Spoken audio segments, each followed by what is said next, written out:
Good morning students. आज हम बात करते हैं ट्रांजिशन मेटल के बॉइलिंग पॉइंट और मेल्टिंग पॉइंट के बारे में।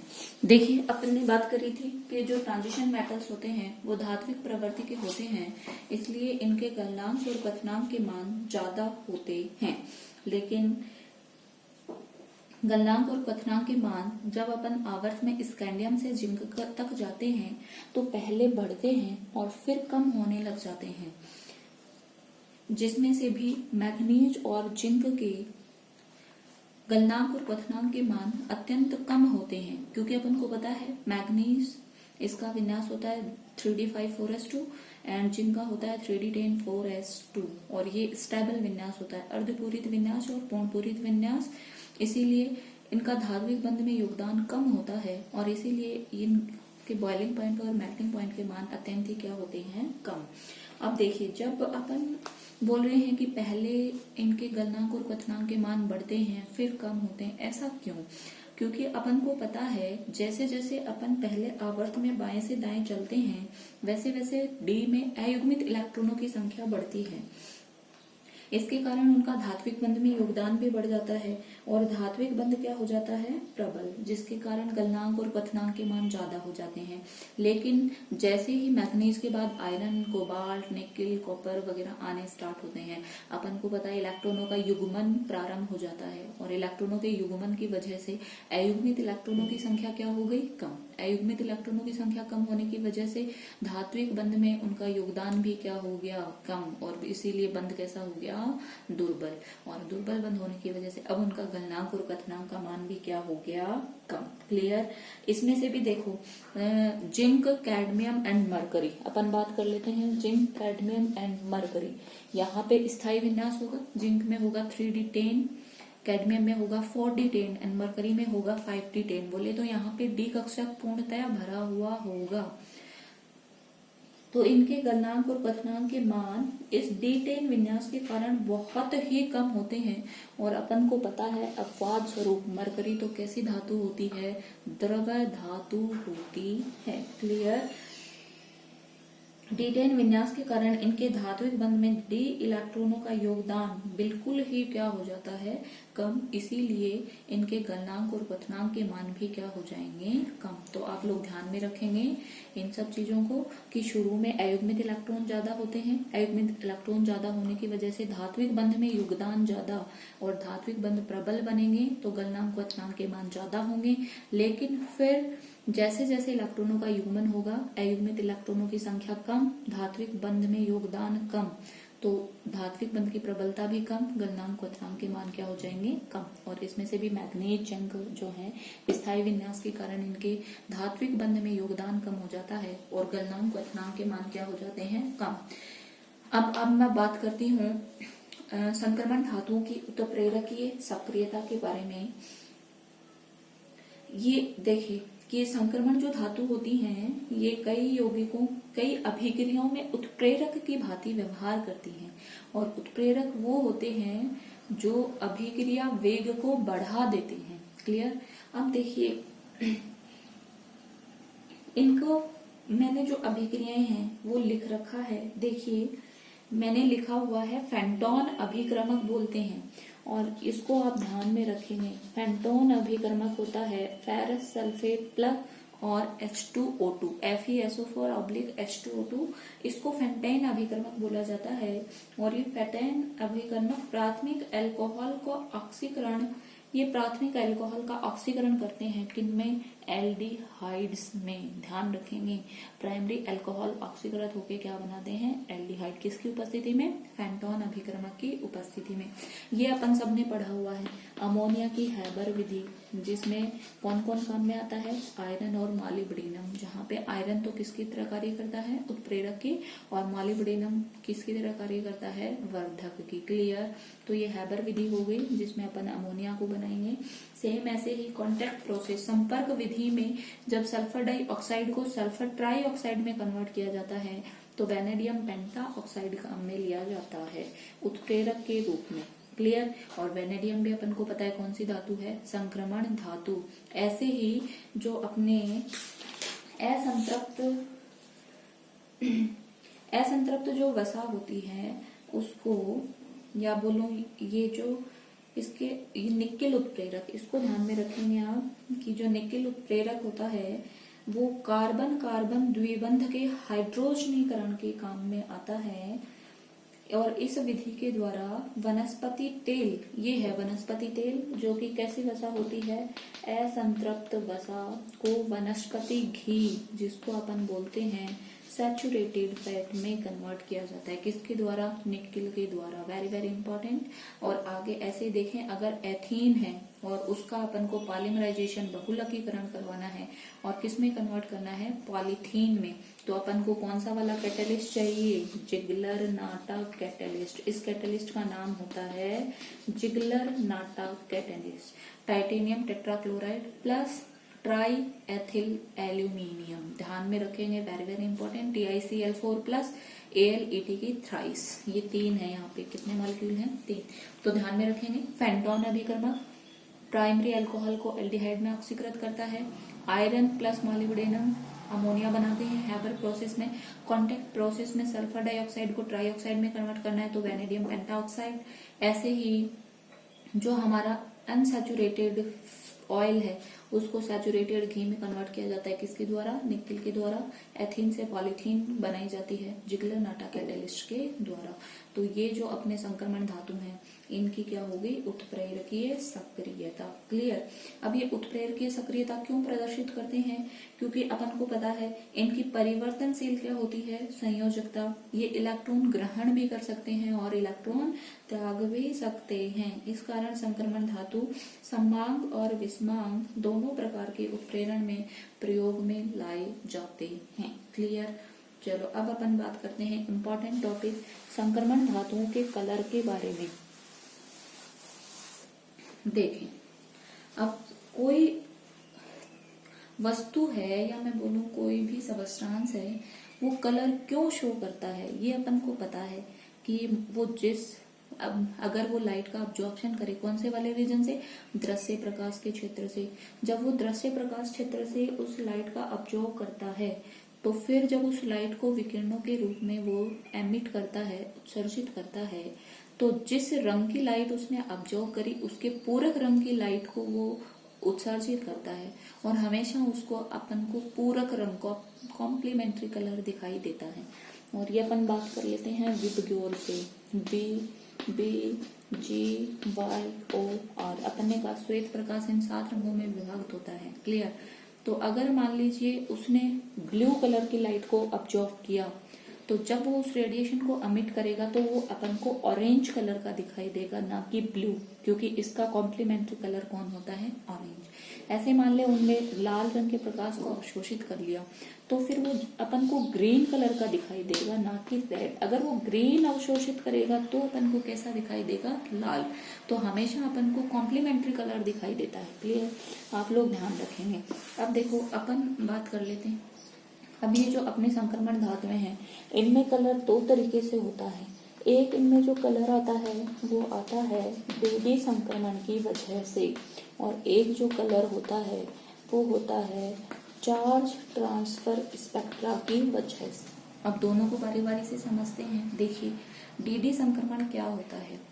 अपन को पता है कि अपने जो D सब सेल होते हैं ये नंबर में कितने होते हैं? 5। ठीक है। अभी इन 5 की एनर्जी सेम है, इसको अपन बोलते हैं डीजेनरेट डी ऑर्बिटल, या बोलूं अपभ्रष्ट। हिंदी में लिख देती हूँ अपभ्रष्ट डी कक्षक, डीजेनरेट डी कक्षक। क्लियर। अब तक ये डी कक्षक हैं और इनका एनर्जी बिल्कुल सेम है। जब इनके संपर्क में कोई लिगेंड आएगा, या बोलूं इस धातु आयन के संपर्क में कोई लिगेंड आएगा तो इन समान ऊर्जा वाले डी कक्षकों का विपाटन हो जाएगा और इसमें से कुछ डी कक्षक चले जाएंगे उच्च ऊर्जा स्तर पे और कुछ डी कक्षक चले जाएंगे निम्न ऊर्जा स्तर पे। क्लियर। ये विपाटन हो गया और इसमें से कुछ डी कक्षक चले गए उच्च ऊर्जा स्तर पे, कुछ बोलो कहाँ पे आ गए? निम्न ऊर्जा स्तर पे। अब जो डी कक्षक निम्न ऊर्जा स्तर पे होते हैं इनको बोलते हैं T2G, और जो उच्च ऊर्जा स्तर पे होते हैं इनको क्या बोलते हैं? EG। ठीक है। अब ये कौन कौन से कक्षक होते हैं? ये होते हैं dxy, dxz, dyz, और ये होते हैं dz square, dx square, y square. अपन को पता है डी कक्षक 5 होते हैं। कौन कौन से होते हैं मैं दिखाती हूँ। देखिए अपन को पता है डी कक्षक 5, ये लो, ये y एक्सिस है मेरी, ये कौन सी एक्सिस है? x एक्सिस, तो इसको अपन बोलेंगे dxy। क्लियर। अब अगर मान लीजिए ये ऐसे हो जाए, इस एक्सिस को मैं नाम दे देती हूँ अभी x, और इसको मैं नाम दे देती हूँ z। क्लियर। और अपन को पता है इनकी lobes in between the axis होती हैं, तो ये कौन सा वाला हो जाएगा? dxz। क्लियर। अब मान लीजिए मैं इसको नाम दे देती हूँ z, और ये अपना कौन बोल देती हूँ? y। तो जब इन एक्सिस के बीच में होंगे इनकी लोब्स, तो इसको बोलेंगे dyz। हो गए ना? तो dxy, xz और yz। और एक मान लीजिए, देखें ये तो तीनों ये वाले कक्षक हो गए। अब मैं इनको एक बार रद्द कर रही हूँ। तो ये 3 कक्षक मैंने एक साथ लिख दिए, और 2 कक्षक अपने ऐसे होते हैं x, और इसी पे इसका रोटेशन, तो इसको अपन बोलते हैं dz स्क्वायर। ये z एक्सिस होती है, और ये हो गया, ये मेरी x एक्सिस हो गई, मान लीजिए ये y हो गई, तो इसको बोलूंगी x स्क्वायर, y स्क्वायर। तो आप देख रहे हैं कि जो अपने 5 डी कक्षक हैं जिनकी ऊर्जा समान है, वो 2 प्रकार के होते हैं। 3 कक्षक ऐसे होते हैं जिनकी लोब्स अक्षों के बीच में होती हैं, इनको मैंने डिनोट किया है T2G से। और 2 कक्षक ऐसे होते हैं जिनकी लोब अक्षों के ऊपर होती हैं, इनको मैंने डिनोट किया है EG से। क्लियर। तो जैसे ही इस धातु आयन के संपर्क में कोई लिगेंड आएगा, ये समान ऊर्जा वाले, अभी इन 5 की ऊर्जा समान है, डी कक्षकों का विपाटन होगा। विपाटन होने के बाद 3 डी कक्षक ऐसे होंगे जिनकी ऊर्जा इनसे कम होगी, 2 डी कक्षक ऐसे होंगे जिनकी ऊर्जा ज्यादा होगी, इनको बोलेंगे T2G और इनको बोलेंगे EG। होप आप लोगों को समझ में आया होगा। अब मैं इसको लिख देती हूँ T2G। अभी अपन को समझना है इसलिए केवल मैं इतना लिखती हूँ। अब देखिए, अब मैं बात कर लेती हूँ टाइटेनियम की। अभी अपन ने बात करी टाइटेनियम का कॉम्प्लेक्स ले लेते हैं, TiH2O का 6 और 3+, और यहाँ पे अपन ने बात करी थी कि ये जो कॉम्प्लेक्स होता है इसका बैंगनी रंग होता है। अब बैंगनी रंग क्यों होता है? देखिए यहाँ पे टाइटेनियम की H2O चूंकि न्यूट्रल लिगेंड है, इसलिए टाइटेनियम की ऑक्सीडेशन स्टेट कितनी है? टाइटेनियम 3+। ठीक है। अब देखिए, अब इस टाइटेनियम आयन के पास में कौन आ गई? लिगेंड। H2O लिगेंड की भांति व्यवहार करेगा। लिगेंड के आते ही इनके डी कक्षकों का क्या हो जाएगा? विपाटन। वो मैंने आप लोगों के सामने दिखा रखा है। अब टाइटेनियम का इलेक्ट्रॉनिक विन्यास अपन बोलो क्या लिखते हैं? 3d2 4s2। क्लियर। और टाइटेनियम की ऑक्सीडेशन स्टेट 3+। 3+ का मतलब कितने इलेक्ट्रॉन निकालने हैं? 3। तो 2 और 1 मैं यहाँ से निकाल देती हूँ, तो डी में बोलो कितना इलेक्ट्रॉन बचा? 1। क्लियर।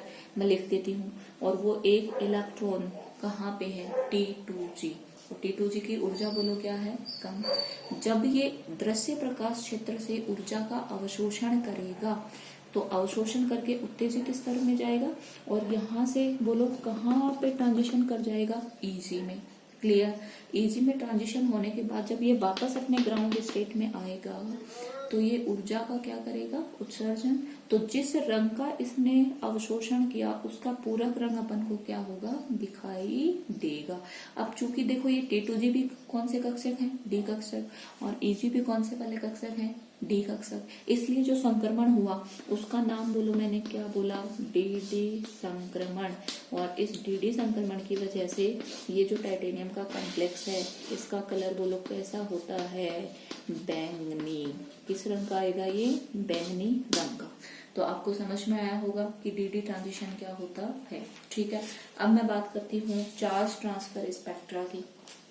तो देखें, चार्ज ट्रांसफर स्पेक्ट्रा उन आयनों में होगा या उन संक्रमण धातु आयनों में होगा जिनमें D में इलेक्ट्रॉन नहीं होंगे।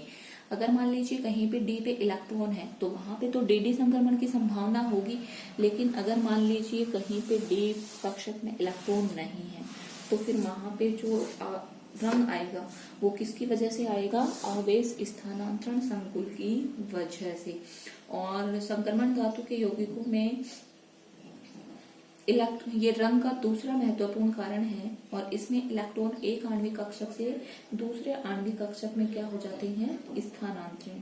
और ये बोल सकती हूँ मैं कि मेटल और लिगेंड, तो जो इलेक्ट्रॉन है वो लिगेंड से किसके आणविक कक्षकों में चले जाएंगे, मेटल के आणविक कक्षकों में। चूंकि इस संक्रमण में भी इलेक्ट्रॉन दृश्य प्रकाश क्षेत्र से ऊर्जा का अवशोषण करते हैं, अतः यौगिक कैसे दिखाई देते हैं, रंगीन। और ये जो चार्ज ट्रांसफर स्पेक्ट्रा की वजह से इनका कलर आता है वो डीडी संक्रमण वाले कलर की बजाय अत्यधिक क्या होता है, गहरा। क्योंकि संक्रमण धातु के पास ये बोलूं चार्ज प्लस चार्ज जितना ज्यादा होगा, इसका मतलब इलेक्ट्रॉनों की कमी जितनी ज्यादा होगी, ये लिगेंड से इलेक्ट्रॉन लेने की टेंडेंसी उतनी ही क्या रखेगी, ज्यादा, और उतनी ही ज्यादा रखेगी तो इसका कलर उतना ही क्या होगा, गहरा। मैं एग्जाम्पल के लिए बोल सकती हूँ, जैसे टाइटेनियम 4+ है, वैनेडियम प्लस का 5 है, या फिर क्रोमियम +6 है, या फिर मैग्नीज +7 है। और आप देख सकते हो इन सब में डी में इलेक्ट्रॉन कितने हैं, 0। और जैसे जैसे धातु पे चार्ज बढ़ेगा, या बोलूं प्लस चार्ज का मतलब क्या हो गया, इलेक्ट्रॉनों की कमी, तो लिगेंड से इलेक्ट्रॉन को अपनी ओर आकर्षित करने की प्रवृत्ति क्या हो जाएगी, ज्यादा। और प्रवृत्ति ज्यादा होगी तो रंग बोलो क्या होता जाएगा, गहरा। तो टाइटेनियम 4+ जो होता है ये अपना रंगहीन होता है। वैनेडियम 5+ कैसा होता है, नारंगी पीला, ये होता है नारंगी क्रोमियम 6+ में, और ये होता है गहरा बैंगनी। तो आप देख रहे हैं कि जैसे जैसे धातु पे आवेश बढ़ रहा है वैसे वैसे कलर क्या होता जा रहा है, गहरा। तो ध्यान में रखेंगे संक्रमण धातुओं में कलर 2 वजह से आएगा, डीडी संक्रमण की वजह से, और बोलो किसकी वजह से, चार्ज ट्रांसफर स्पेक्ट्रा, आवेश स्थानांतरण स्पेक्ट्रा की वजह से। अगर मान लीजिए इसमें आप ध्यान रखेंगे डीडी संक्रमण के लिए टाइटेनियम का जो कॉम्प्लेक्स होता है वो बैंगनी कलर का होता है। और अगर मान लीजिए कहीं पे धातु के पास में डी कक्षक में इलेक्ट्रॉन नहीं है तो फिर वहां पे कौन सा होगा, चार्ज ट्रांसफर, क्लियर। और चार्ज ट्रांसफर से जो कलर आता है वो डीडी संक्रमण वाले कलर की बजाय हमेशा क्या होता है, गहरा। और कलर जब सो होगा जब कोई धातु आयन दृश्य प्रकाश क्षेत्र से ऊर्जा का अवशोषण करेगा, और फिर जब उच्च ऊर्जा स्तर में जाने के बाद जिस रेडिएशन को जो एमिट करेगा वो कलर हमेशा कॉम्प्लीमेंट्री कलर होगा, क्लियर। होप आप लोगों को समझ में आया होगा। Thank you.